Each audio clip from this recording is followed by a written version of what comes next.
그런 시간을 가지면서 저희들의 마음과 몸이 점점 가벼워질 수 있도록 아버지께서 은혜를 내려주시니 감사합니다. 아버지 하나님, 저희들 고난 주간을 향하여서 구속의 절정을 향하여 달려나갈 때 아버지, 저희들도 예수 그리스도와 발걸음을 맞추고 방향과 목적을 같이 하여서 갈 수 있는 깨어있는 요셉 선교회 회원들이 다 될 수 있도록 인도하시고 역사하여 주시옵소서. 마음 가운데 하나님을 정확하게 올바르게 알고 있는 지식이 쌓여갈 수 있도록 인도하시고, 그렇게 됐을 때 분별하는 지식을 통하여서 아버지 모든 때를 분별하고 또한 모든 일을 분별하며 하나님께서 원하시는 말씀에 아버지 올바른 곳에 항상 서 있는 우리 신령한 요셉이 될 수 있도록 축복하여 주시옵소서. 이 시간에도 아버지께서 깨닫는 역사를 함께 하실 줄 믿고 감사드리며 사랑 많으신 예수님 이름으로 감사하기 돌려옵나이다. 아멘. 오늘은 성령 두 번째 시간이죠. 성령의 역사에 대해서 공부를 하도록 하겠습니다. 지난 시간에는 성경에서 성령을 비유하고 있는 여러 가지 단어들을 우리가 배웠죠.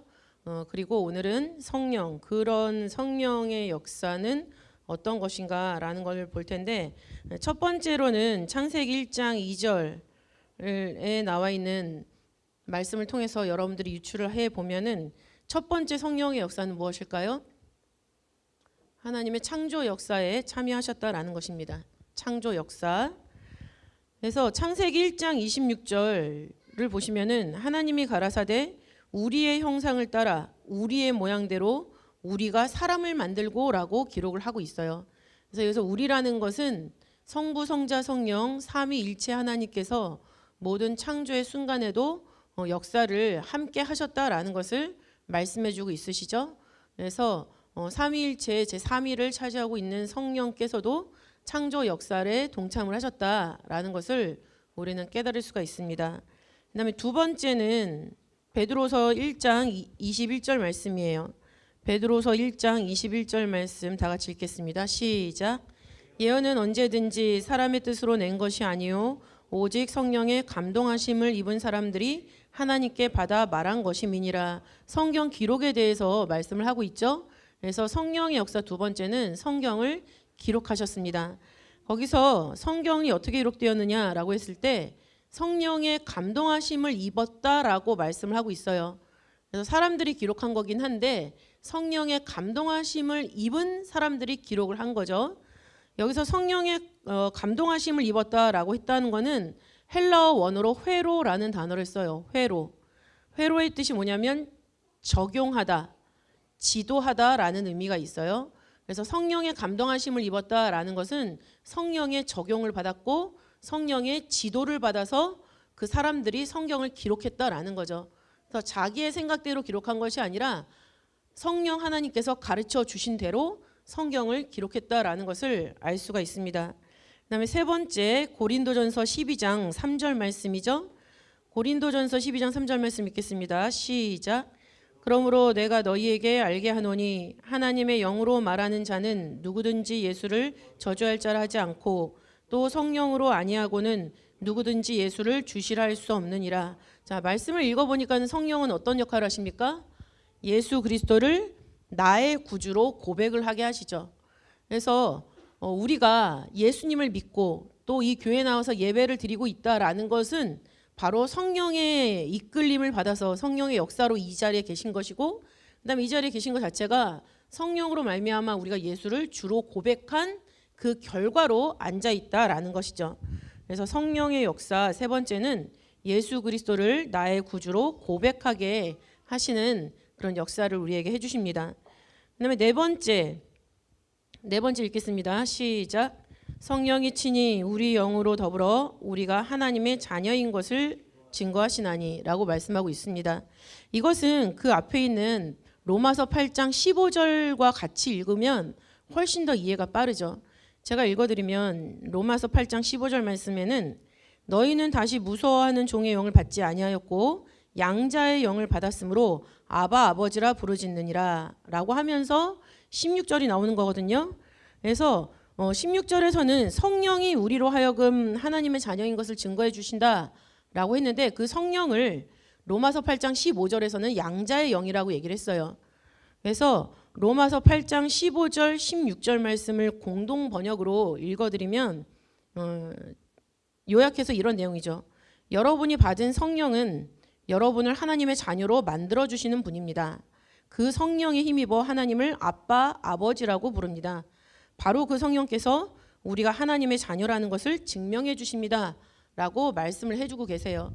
그래서 성령은 우리가 하나님의 자녀라는 것을 증거해 주십니다. 그것이 바로 네 번째 성령의 역사예요.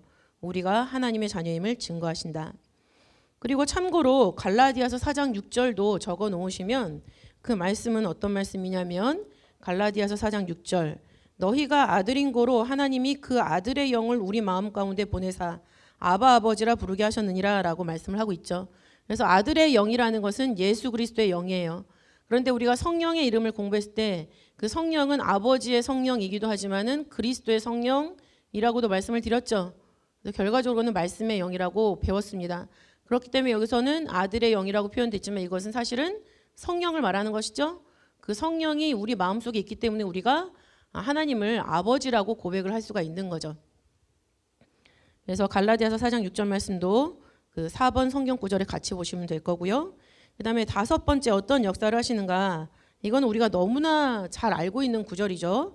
8장 로마서 8장 26절 읽겠습니다. 시작.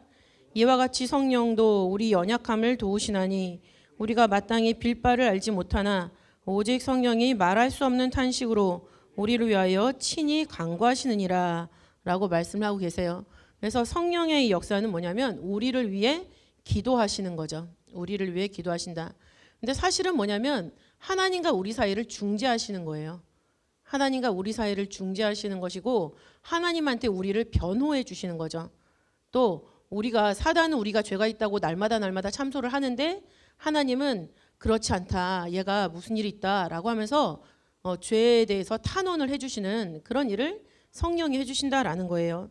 그래서 첫 번째 앞에 문장을 보시면 우리의 연약함을 도우시나니라고 말씀을 하고 있죠. 돕다라는 것을 헬라어 원어로 보면 반대편을 같이 잡다라는 뜻이에요. 그럼 이거는 무엇과 연상이 됩니까? 우리가 오늘도 요셉 회원들이 청소를 했지만 무거운 것을 들 때 한편이 이쪽을 들면은 나머지 사람이 그 반대편을 같이 잡아서 들고 움직이죠.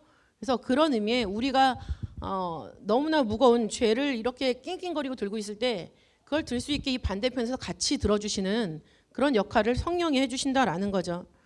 그리고 이 돕다라는 또 다른 뜻은 무엇이 있냐면 획득하기 위해 함께 싸우다라는 뜻이 있어요. 우리가 죄로부터 벗어나고 하나님의 영생을 얻기 위해서 애쓰고 힘쓰면서 신앙생활을 하고 있지 않습니까? 그래서 그 영생이라는 것을 획득하기 위해서 성령이 우리와 함께 싸워주신다라는 것을 말씀하고 있어요. 그래서 이것을 위해서 말할 수 없는 탄식으로 우리를 위하여 친히 간구하신다라고 말씀을 하고 계시죠. 그래서 간구하다라는 것은 선처를 구하다라는 뜻이 있어요. 우리가 이렇게 죄가 많지만은 그래도 믿으려고 애씁니다. 봐달라라고 성령이 우리의 선처를 대신 호소해 주시는 그런 역할을 하고 계시는 것이죠. 그래서 5번은 우리를 위해 기도하신다라고 하지만 그 기도라는 의미 안에는 이렇게 어마어마한 뜻이 함께 있다라는 것을 반드시 기억하시기 바랍니다. 그 다음에 6번 읽겠습니다. 6번 시작. 보혜사 곧 아버지께서 내 이름으로 보내실 성령 그가 너희에게 모든 것을 가르치시고 내가 너희에게 말한 모든 것을 생각나게 하시리라. 이렇게 기록을 하고 있죠. 그래서 성령은 어떤 역사를 우리에게 하시냐면은 가르쳐 주시고 기억나게 하시는 역사를 우리에게 해주십니다. 우리가 성경에 대해서 배우게 되는 것, 또 깨닫게 되는 것, 그것이 성령이 우리에게 가르쳐 주시는 것이죠. 또 기존에 깨달았던 것들을 다시 잊어버렸다가 또다시 기억나게 해주시는 것, 그것도 마찬가지로 성령의 역사에 포함되고 있습니다. 요한복음 14장 26절을 요한일서 2장 27절에서는 다른 버전으로 말씀을 하고 계세요. 이건 다 같이 찾고 읽겠습니다. 요한일서 2장 27절 말씀. 요한복음이나 요한계시록, 그다음에 요한 1, 2, 3서는 똑같이 사도 요한이 기록한 말씀이에요. 그래서 사도 요한은 영생에 주목해서 성경을 기록을 했는데 예수님이 하셨던 말씀을 기록한 거가 요한복음 14장 26절 말씀이죠. 근데 요한복음 14장 26절을 나중에 재림이 가까웠을 때 사도 요한이 다시 한번 성경에 적고 있는 버전이 바로 요한일서 2장 27절이 되겠어요. 읽겠습니다. 시작. 너희는 주께 받은 바 기름 부음이 너희 안에 거하나니 아무도 너희를 가르칠 필요가 없고 오직 그의 기름 부음이 모든 것을 너희에게 가르치며 또 참되고 거짓이 없으니 너희를 가르치신 그대로 주 안에 거하라 라고 말씀을 하고 있어요. 우리가 지난 시간에도 배웠지만 기름 부음은 바로 성령의 또 다른 모양이었죠. 그래서 주께 받은 바 기름 부음이 너희 안에 거한다라는 것은 그리스도께서 부어주신 성령이 여러분 마음속에 살아계시는 한이라고 표현을 하고 있습니다. 공동 번역에서는. 그리고 그의 기름 부음이 모든 것을 너희에게 가르친다라고 말씀하고 계시죠. 그래서 이것은 공동 번역에서 그리스도께서 부어주신 성령은 여러분에게 모든 것을 가르쳐 주십니다라고 해석을 하고 있어요. 그리고 그의 기름 부음이 모든 것을 너희에게 가르치며 또 참되고 거짓이 없다라고 말씀을 하고 있는데 이게 가르쳐 주신 게 참되고 거짓이 없다라는 것인지 아니면 성령 하나님께서 참되고 거짓이 없다는 것인지 물론 그 두 가지가 다 맞는 얘기지만은 어떤 것이 더 정확한가라는 게 갑자기 제가 궁금해서 찾아봤더니 이 부분을 이렇게 해석을 하고 있죠. 그분은 진실하셔서 거짓말을 하지 않습니다 라고 말씀을 하고 계세요. 그래서 우리에게 역사하시는 성령은 진실하시고 또 거짓말이 없으신 참 하나님이시다라는 것을 우리는 다시 한번 깨닫게 되죠. 그래서 성령이 가르쳐 주신 대로 또 우리가 잊어버렸던 것을 기억나게 하시는데 그 기억한 말씀 안에 그대로 거하라라고 말씀을 부탁을 하고 계세요. 그래서 거하다라는 것은 헬라어 메노라고 합니다. 메노. 뜻이 기다리다. 그다음에 계속해서 있다. 죽지 않다라는 뜻을 가지고 있어요. 그래서 우리가 가르쳐 준 대로 그것을 기억해서 그대로 살기만 하면 우리가 계속해서 있게 되는 거고 계속해서 있게 되면은 우리가 죽지 않고 영원히 사는 그런 삶으로 가게 되는 것이죠. 그것을 위해서 우리는 기다려야 되는 그런 지금 이 시간을 살고 있는 것입니다. 그 다음에 7번째 사도행전 1장 8절 말씀 읽겠습니다. 시작. 오직 성령이 너희에게 임하시면 너희가 권능을 받고 예루살렘과 온 유대와 사마리아와 땅끝까지 이르러 내 증인이 되리라 하시니라. 그죠? 그래서 성령이 무엇을 하게 하십니까? 복음을 전하게 하시죠. 복음을 전하게 하시는 역사를 성령이 하시는 거예요. 그래서 성령이 사도행전 2장 1절부터 오순절 성령 강림 사건을 통해서 제자들에게 임했죠. 그랬을 때 각 나라의 언어로 하나님의 복음을 증거하는 일이 순식간에 일어났어요. 그러니까 성령이 역사하시면은 하나님의 복음이 열방의 각가지 언어로 증거가 될 수 있고 또 그 말씀을 들은 사람들은 순식간에 3,000명이나 회개하고 돌아오는 그런 일도 나타난다라는 것이죠. 그래서 사도행전 13장 2절과 3절 말씀 보시면은 성령이 가라사대 내가 불러 시키는 일을 위하여 바나바와 사울을 따로 세우라라고 명령을 하고 계십니다. 성령이 시키는 일은 이방을 위해서 말씀을 전해라라는 것이죠. 그 일을 위해서 바나바와 바울을 따로 세우는 역사, 이것도 역시 성령이 주도하고 계신다라는 것을 기록을 하고 있어요. 그 다음에 8번째 에베소서 1장 13절 말씀 읽겠습니다. 시작. 그 안에서 너희도 진리의 말씀 곧 너희의 구원의 복음을 듣고 그 안에서 또한 믿어 약속의 성령으로 인치심을 받았으니. 그렇죠? 그래서 성령의 8번째 역사는 뭐가 되겠까요? 인치는 역사가 되겠죠. 성령은 인을 쳐주세요. 우리한테. 우리가 구원의 복음을 듣고 그 다음에 그것을 믿었다면 성령이 우리에게 인을 쳐주죠. 근데 성령이 어디에다가 인을 쳐주냐면 우리 마음에 인을 쳐줘요. 고린도후서 1장 22절 거긴 없지만 고린도후서 1장 22절 말씀 보시면은 저가 또한 우리에게 인치시고 보증으로 성령을 우리 마음에 주셨느니라 라고 기록을 하고 있죠. 그래서 이것은 성령이 우리 마음에 믿음을 완전히 인정해주는 그런 인을 쳐주신다라는 것을 말씀하고 있습니다. 그리고 에베소서 4장 30절에서는 너희가 구속의 날까지 인치심을 받았다 라고 했기 때문에 우리가 하나님의 말씀을 믿고 영접하고 성령이 우리 마음속에 인을 쳐주시면 그것이 구속의 완성을 이루기까지 효력이 있다라는 거예요. 그래서 구속의 완성까지 효력이 있는데 그 효력을 지켜주시는 성령을 배반을 해요. 그게 성령 회방죄예요. 그러면은 용서를 받을 수 있을까요? 없을까요? 없어요. 성령이 구속의 완성까지 다 포함해서 인을 쳤는데 성령을 배신을 해요. 그러면은 그거는 구속의 완성에 도착할 수 없다라는 거죠. 그러니까 성령 회방죄가 사하심을 받지 못하는 거예요. 마태복음 12장 32절, 그다음에 누가복음 12장 10절에 그 말씀이 기록되어 있죠. 성령을 모독하는 자는 사하심을 받지 못한다. 또 성령을 거역하면 이 세상과 오는 세상에도 사하심을 얻지 못한다라는 말씀이 마태복음 12장 32절과 누가복음 12장 10절에 기록을 하고 있습니다.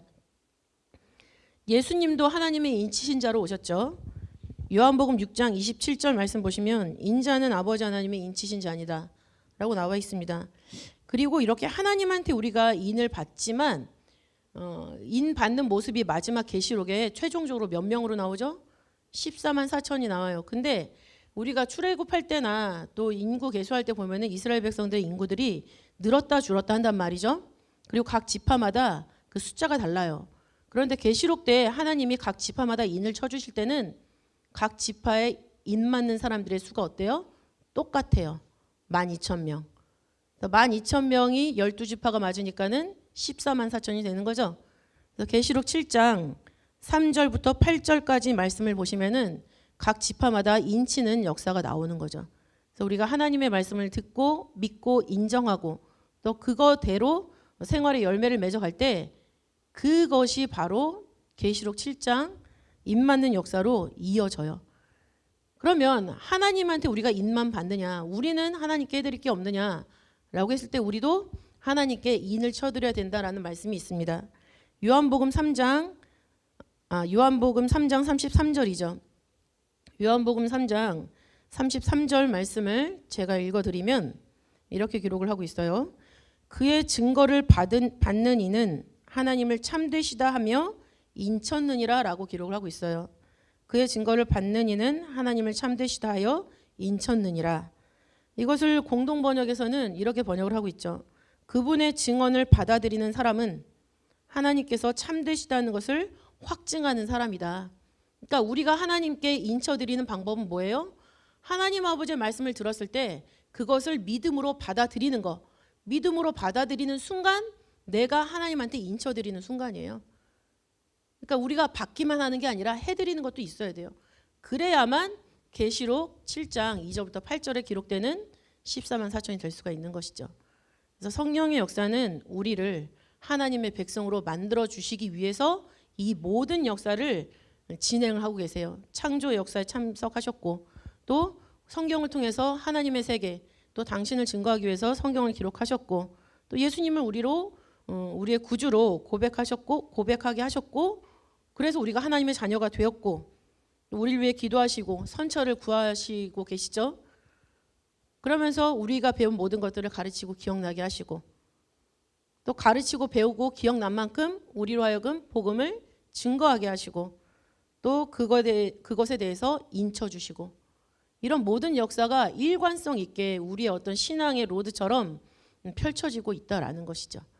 그래서 성령의 역사 기억하시면서 한 주간 동안 성령의 이끄심을 따라 생활하시는 요셉이 되시길 바라겠습니다. 주기도문으로 마치겠습니다. 하늘에 계신 우리 아버지여 이름이 거룩히 여김을 받으시오며 나라의 마옵시며 뜻이 하늘에서 이룬 것 같이 땅에서 이루어지이다.